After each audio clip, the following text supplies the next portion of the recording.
ఇదే ఫుజేరా ఫోర్ట్. ఇది 16th సెంచరీలో కట్టారు. దీన్ని రెనోవేట్ చేసినప్పుడు కార్బన్ డేటింగ్ చేసి చూస్తే 16th సెంచరీ అని చెప్పి తెలిసిందనమాట. 1925లో ఇక్కడ ఒక వార్ జరిగింది. మనలాగే దీన్ని కూడా బ్రిటిష్ వాళ్ళు ఆక్యుపై చేశారు.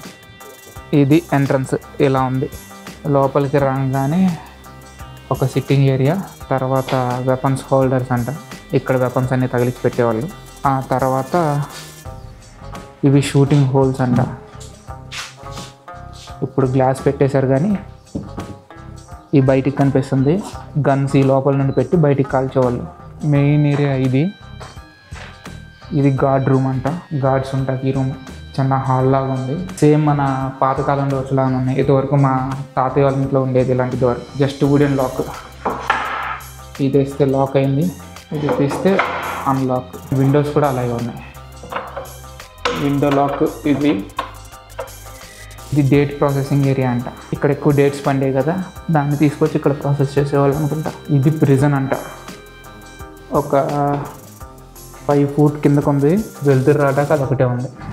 అంత పెద్దగా ఏం లేదు కానీ చిన్నగా ఉంది. ఈ వాల్స్ కూడా చాలా డిఫరెంట్గా ఉన్నాయి. ఇవంతా కొండరాళ్ళు ఉంటాయి కదా, ఆ కొండరాళ్ళని పెట్టి జస్ట్ మట్టితో అలికినవి. మన పల్లెటూరులో వాటిల్లో అలుకుతారు కదా, కొంచెం మట్టి పేడ ఇవన్నీ వేసి అలుకుతారు. సో అలా అలికినవి అంట. సిమెంట్ పెట్టి చేసినవి కాదు. చాలా డిఫరెంట్గా ఉంది. దీని టెక్స్చర్ కూడా ఇలా ఉన్నాయి. టెక్స్చర్ మన చేత్తో అలుకుతారు కదా, సేమ్ అలా. కాకపోతే ఇప్పుడు ఉన్నది ఒరిజినల్ కాదు. దీన్ని చాలాసార్లు రెనోవేట్ చేశారు. కింద మీకోసం ఫుల్ వీడియో వెయిట్ చేస్తుంది, చూసేయండి.